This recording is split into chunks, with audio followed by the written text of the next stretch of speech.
What's going on, everybody? It is Thursday. That means it's time for another video. Today, I don't have my guitar. Today's going to be a little bit different. Today, we are going to do story time.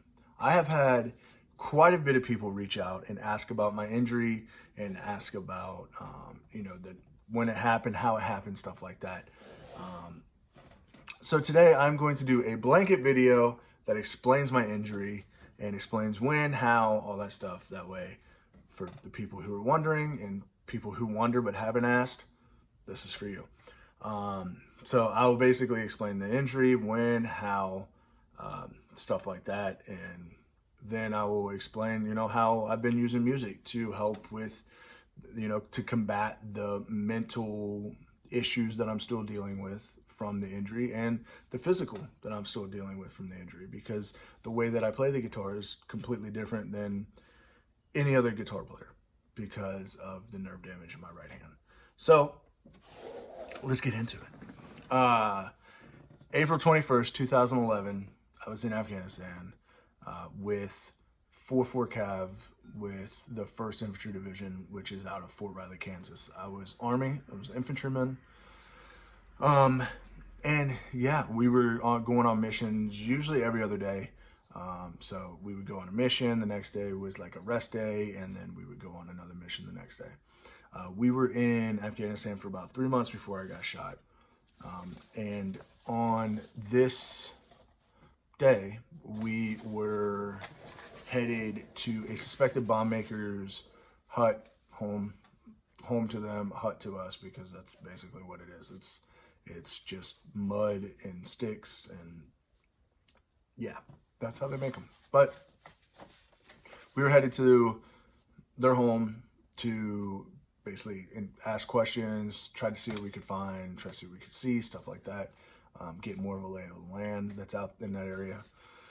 But where we were at, we were basically set up from, like, you could see the mountains here, you could see the desert here, and right in between was their way in and out of Pakistan and to their training camps and stuff like that. So where we were at was, in the Kandahar province, the Zari district of Afghanistan. It was hot. Like there was a lot of action there. It was bad when we were there.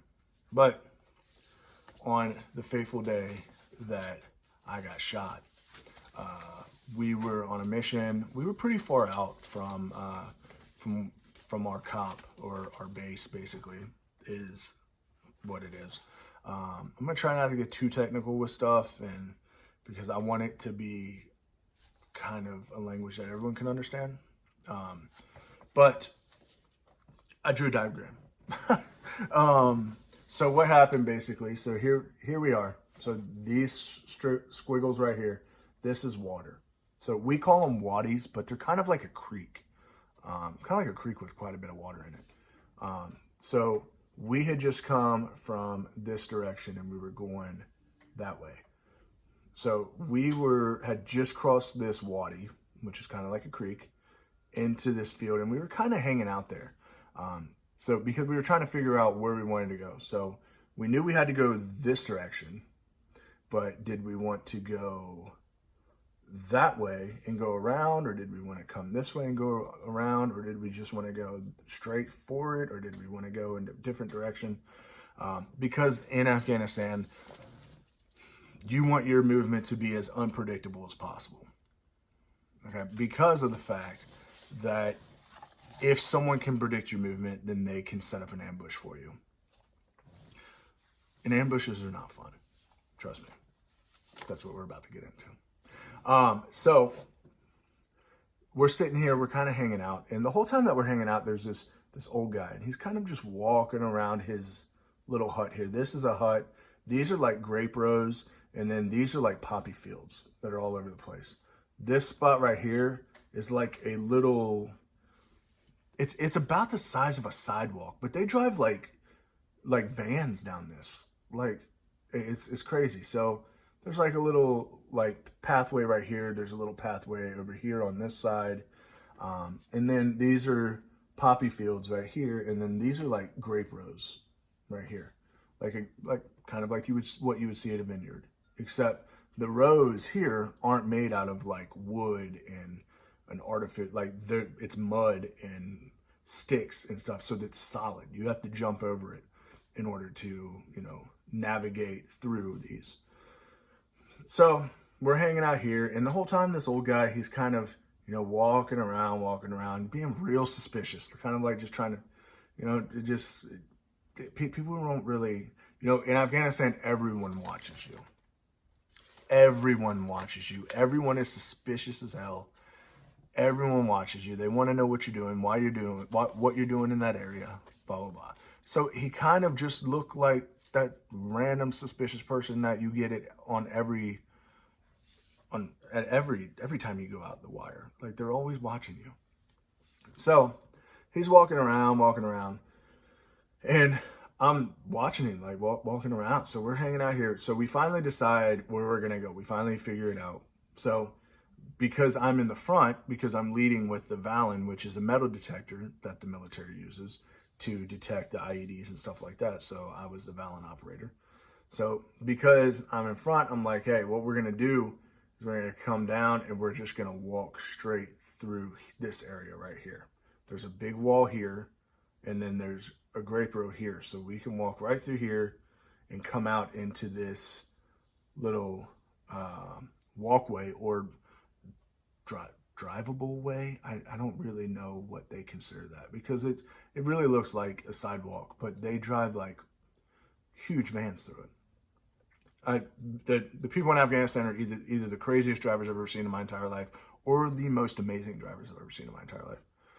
But we get through here, come down here. There's kind of like a break in the wall here that I noticed. So this wall right here is like easily 8-9 feet tall. So we actually have to like pull ourselves up and drop onto the other side. As soon as I drop onto the other side, I see this break in this wall right here. It's like a little hole, but it wasn't little. It was like my arms, like my head, like half of my body probably could have fit through it. But it was just a giant hole in the wall, which is weird. Usually they patch them up really well. So there's a hole right here. So I noticed that, and we start going this way, because what we were going to do was we were going to come this way and we were going to cross through this wadi right here and then go to where we needed to go, because like I said, you have to be as random as possible because you don't want to get set up for an ambush. So everyone gets over, and of course I'm waiting for everybody to get over. Everyone gets over, and we start walking up this little driveway thing. So when we start walking up there, we start getting closer to this guy's hut. When we start getting closer to the hut, I noticed that this guy who had been walking around literally the entire time that we were over here, he had been walking around the entire time. I noticed that this guy, the old man who's been watching us, disappeared. He's gone. I have no idea where he is. Hadn't seen him. Normally they'll stand like in their doorway and they'll kind of just like watch you walk by, and they just want to watch you. So I noticed that he's gone. I turn around and I'm like, hey, the old man that was watching us is gone. By the time I turn around and say that, there is a guy standing at this corner right here. As soon as I turn around and say that, I see this guy out of the corner of my eye, and he just kind of looks like the old man's relative or something. Like, he's just standing there, just kind of trying to figure out what we're doing, suspicious of us, just as suspicious as we are of them. So I continue going on with my duty, my Valen operation. And then I see him move really quickly. As soon as I see him jump and I see him move really quickly, I basically square my chest up to him, because in the military we're taught that you square up and then you pull the weapon up, because it's more effective. It's easier to get on target and faster to get on target. So I square my chest up to him and I drop the Valen, and I go to reach for my weapon, which was across my chest. And by the time I had reached for my weapon, he had already started shooting. And we're talking maybe, I guess this guy had this, so it was a PKM. I know that because it had a special type of canister, or I can't tell you what we call them in the military because that would be bad, but it's like a sack underneath it, and it has the rounds that feed up into it. It's a heavy machine gun. So he had that hanging out around his back, and whenever I saw him move real quick, that was him pulling it out from behind his back. As soon as I squared up to him, he had already started shooting. So I squared up to him, he started shooting. Basically, it hit me on my left leg first and went up my body. So left leg up to my right shoulder. I mean, he was maybe 6 meters away, 5, 6, 7 meters away. Super close.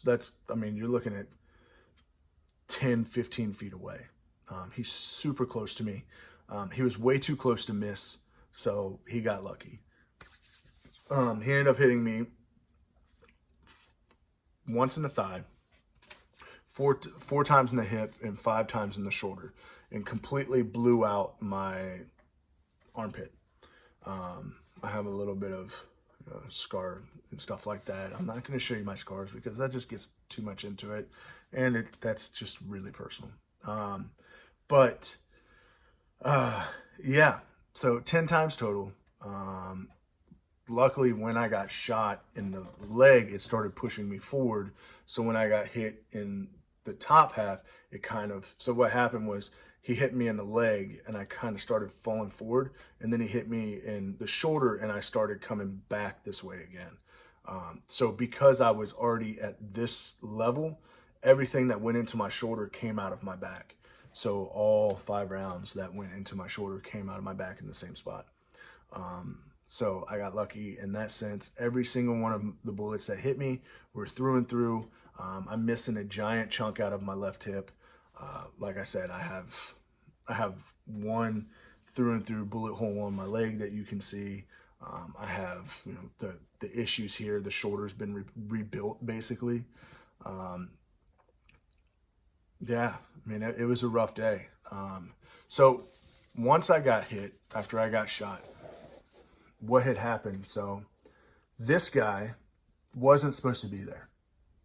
So what it actually was supposed to happen was this guy was supposed to be over here, and then there was another team called an RPG team. It's usually a RPG or 2 RPGs usually, and a guy with an AK. So you got 2 guys, one with an RPG, another guy with an RPG, and then you have an AK. And they were supposed to be sitting right here, and then this guy with his heavy machine gun was supposed to be right here, and he had another guy with him who had an AK-47. So what they were originally expecting us to do was for us to come this way and to continue into this field. Had we continued into this field, we would have faced this RPG team right here, and we would have faced this machine gun team right here. If anybody knows anything about military tactics, having a team right here and having a team right here shooting into the middle right here, that's called an L-shaped ambush. And it's the most deadly ambush in military history. Doesn't matter who's performing it. It's the most deadly in military history. Had we went into this field, there would have been a lot of dead people, a lot of my friends that would have died, including myself. So basically what happened was he shot me. I laid there. I remember it like he started shooting and all I could do was yell. There was nothing I could do. It moved so fast. There was no way that I could pull my weapon out by the time he had started shooting. All I could do was scream. I mean, it hurt. It felt like someone took a hot fire poker and put it in someone took a fire poker, made it red hot, and slowly pushed it through your skin. People, these movies and shit like that, or these movies and stuff like that are just wrong. And I mean, everyone thinks, getting shot it isn't that bad, but it hurts. Eventually adrenaline kicks in and you don't feel it for a little bit. You're just kind of numb When that much adrenaline kicks in, you're just kind of really numb, like everywhere. But then adrenaline stops. And then you start to feel it 5 times more than you did before. But after I got shot, so I was laying here, what happened was this guy started shooting, and this team right here thought it game on. So they saw this little break in the wall, this hole that was in the wall, and they saw that we were coming like back and forth from it. So they started shooting at this break in the wall. And then while these guys were running and getting the heck out of there, because after this guy shot me, he kind of hung out there for like a good 5 or 6 seconds. Like I started messing with my weapon, trying to shoot him back, and he realized that, I guess, and he took off, hightailed it out of there, and went back this way. So these guys started firing at this hole in the wall. So all my guys were back behind this hole. They couldn't get to me. I was up here. It was me and another guy. We were up here. The other guy was shot once in the arm. And I was laying here, and they were trying to get to me. They were yelling at me, but they're also getting shot at. So it was an ambush. It was an unsuccessful ambush on their part, but it did do enough to where it took them a lot longer to get to me because of the fact that they were getting shot at also. For all the people who ask, yes, the guy who shot me is no longer on this earth. And yeah, he got his a lot worse than I got mine. So, I mean, I got shot 10 times, but I'm still here and he is not. But after I got shot, after all that got done, after they got done with the firefight and all that stuff, they got to me, started working on me, all that stuff. So they had to carry me. I'm 6'4". At this time, I was 210 pounds. I'm a big person. Like I'm not a small person. But they decided that the helicopter, we had come from here, so we knew that this was safe.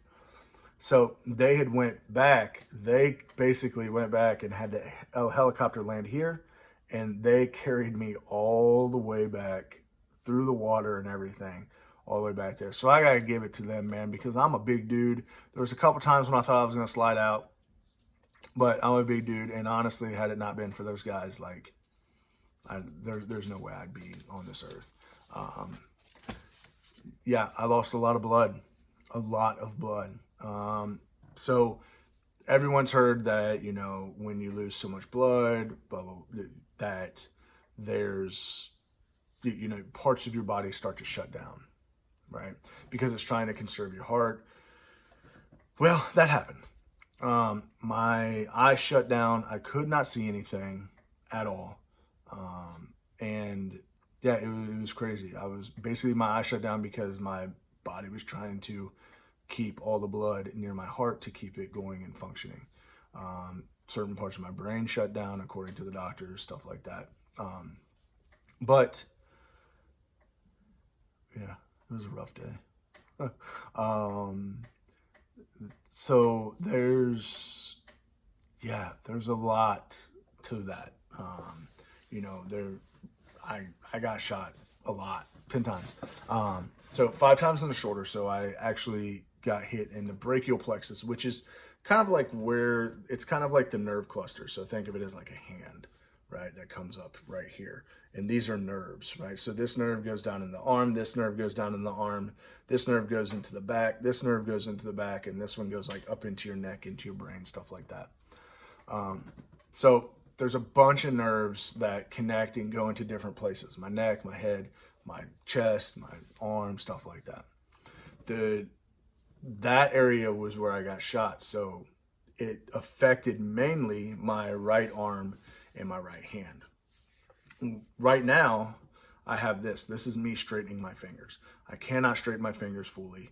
The craziest part is when I got shot, my fingers were straight. Like I couldn't bend them. And then over time, they slowly just started developing into like a claw. But yeah, so that's what I'm dealt with. People have asked when, how, where. there it is. They got me on the bird, went to Kandahar, started giving me blood immediately. As soon as I started getting blood, and while they were working on me and stuff like that, my eyesight started coming back. I was starting to be able to see again. And then I heard a nurse tell me to, that everything was okay and that I could go to sleep, and I was out, passed out. But yeah, I never once lost consciousness. I was awake and coherent, talking the entire time from when I got shot until that nurse told me to go to sleep, and then I went to bed. As far as shock, I know there's people who have asked about like shock and going into shock. Basically, I just fought like hell to not go into shock. Basically, just tried to remain calm as much as I possibly could, thinking about other things, trying to, the guys that were there when it happened, they're like, man, it was the craziest thing. Like, you were making jokes and stuff. And that was kind of that was my way of trying to not go into shock, was the fact that I was just trying to joke with my buddies and, make jokes and do everything I possibly could to not go into shock. But yeah, I was right there, man. I remember feeling how like peaceful and easy it would have been to just give up, and how much harder it's been to not. But yeah, there's like this weird overwhelming sense of like calm and peace, right when you're on that brink of, saying goodbye. But yeah, went to Kandahar. They started working on me. A couple days later, we were on our way to Landstuhl, and they actually had to make a stop in Landstuhl, an emergency stop, because they lost pulse in my arm. So they had to take a vein out of my right leg and replace the artery in my arm with a vein, because at some point it had been nicked and no one found it because of all the crap that it had already dealt with. So yeah, they fixed that. Thank God they didn't have to take my arm. At one point in time, they thought they were just gonna have to take the arm because they had lost pulse in it and they thought it was dying, so they were just gonna take my arm. Thankfully, I still have my arm, I still have my hand. It doesn't work great, but I have it, which is an A+ in my book. Yeah, modern medicine is incredible. I never thought in a million years that a vein could replace an artery, but apparently it can. And it will eventually grow and thicken to the size of an artery that it needs to be, which is unbelievable. So went to Bagram. I was there for a couple of days after they got done with surgery and stuff like that. Finally make my way to Landstuhl, which the United States Army has done one thing correctly that I have seen my entire time in the military, and that is selecting the nurses that get to work at Landstuhl, because they are, yes, especially when you're a male soldier. I mean, maybe female. I mean, maybe they have good-looking male nurses. I don't know. I never saw a male nurse. They have great-looking female nurses in Landstuhl, Germany. I don't know who was put in charge of selecting the female nurses that go there and help, but that person deserves an award. Like, at least something. I'll buy him a beer. For a male soldier who just got injured coming back from Afghanistan, very good looking. Very good looking nurses. But yeah, whoever's in charge of that, you did good. You did good, old son.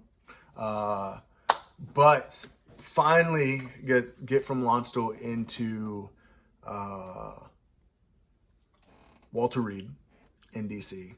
I'm in Walter Reed in DC for a month inpatient, where I'm actually in a hospital room, in 6 months outpatient. And the only reason that I didn't stay longer outpatient at Walter Reed is because my guys were coming back from Afghanistan at the time, and I needed to be there in Fort Riley when they got back. So I fought like hell to get there, fought like hell to get to Fort Riley, went to Fort Riley, and then did outpatient stuff for another 3 years after that.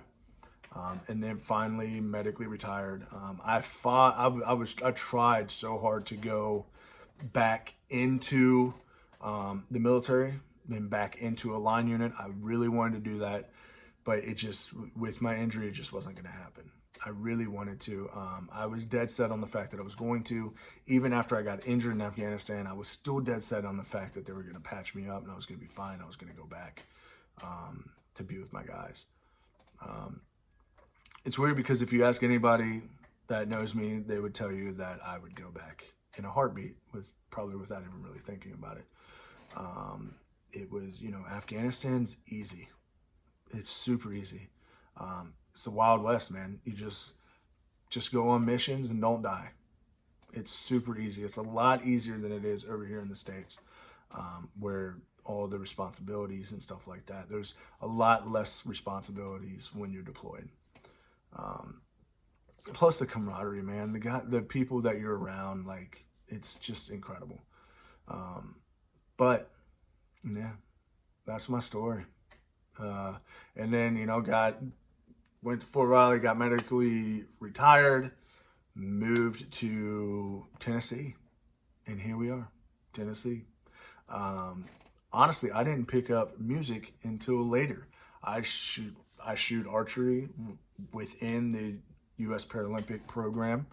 I'm an emerging athlete through them, and I did that for 4 years before I decided to pick up a guitar and learn it. And really, music has always been kind of a part of my life forever, ever since I can remember, man. I had my dad who would come and pick us up and would listen to country and just sang away at country. My mom would always sing in church and stuff like that. So music was always a part of life.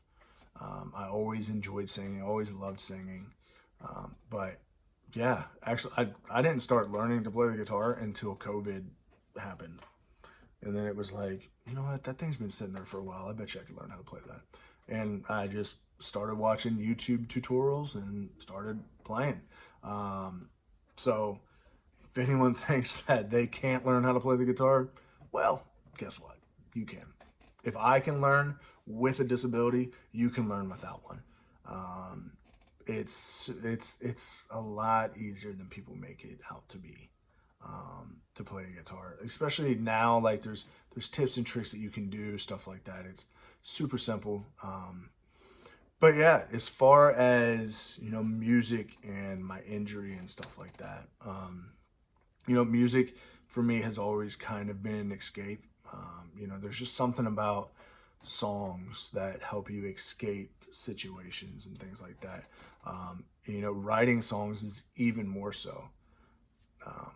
So for me, like when I'm writing a song, like there's times when I write a song and I'm just like, that's all I see, all I think about, stuff like that. All the the PTSD, the depression, the anxiety, all the crap that I'm dealing with just kind of disappears at that moment, and all that I'm focused on is that song. And that's the same with performing, honestly. You're on stage, like you're in front of people, like you have to be on point. You have to be, you have to be good with what you're doing. So you have to be super focused on it. So again, all the depression, all the PTSD, all the anxiety, all the crap that you're dealing with from the injuries and from all that stuff, it just disappears when I'm on stage or when I'm writing a good song or I'm just engrossed in music. As far as me playing, I'm not going to use the Guild. I'm going to use the Mitchell because the Guild is in the bag from a show today. As far as me playing, I have to use my thumb. I can't use these fingers to like pick with my fingers. It's just I'm not there. I can't do it. My fingers don't have enough dexterity in them to really do anything. So I have to strum, and when I strum, I use my thumb. When I strum, I use my thumb. I'm gonna put that in a song. But yeah, so strumming with my thumb. I've actually built up pretty good callus on my thumb now. At first, it hurt like crazy to do it. Because of the nerve damage in my hand, everything that basically touches my hand is perceived as pain in some way, shape, or form. So strumming hurt like crazy. But once I developed a callus, it's not as bad now. So it's okay. The pain gets outweighed by, how it feels to just be up there and be singing and be playing. But yeah, so I'm using my thumb. Basically when I strum, it's just like that. I can't really get my wrist into it, so it's more of like a full arm. I know you're not supposed to do that, but again, I have to do what I can. And that's really the biggest thing. I know people have, I've always had a lot of people ask, like, why don't you use a thumb pick, like what they use for banjo, stuff like that. A lot of people use thumb picks here in Nashville, which is pretty awesome. But I can't use a thumb pick because I can't control it, because I can't feel this hand. So if I look away and someone touches my hand, I can feel pressure, but I can't tell what's touching it. Actually, the craziest part about this whole thing. So okay, see my monster here, right? So everyone knows, kind of what this feels like, right? It's cold because it's a monster, but it's also like definitely like metal. You can tell what aluminum feels like when someone touches it. When I look away and I touch it, I can't tell what that is. I can't even tell it's cold. When I look at it, like I'm looking at it right now in the screen, when I look at it, I can tell what it is. Because I grew up with my right hand, I can tell what this is supposed to feel like. So my mind tricks my body into knowing what stuff is supposed to feel like, whether it's supposed to be cold or hot, what metal feels like this, what certain other things feel like. Because I know how it feels already from however 20 plus years of life touching it, because I already know how it feels, my brain can trick my body into telling my receptors that that's what that's supposed to feel like, which is crazy. Oh, and for other people who have asked, yes, I was right-handed. My right hand is the one that's affected, and now I am left-handed, which was a whole nother journey in itself. But yeah, that's what I do. It's a little bit different.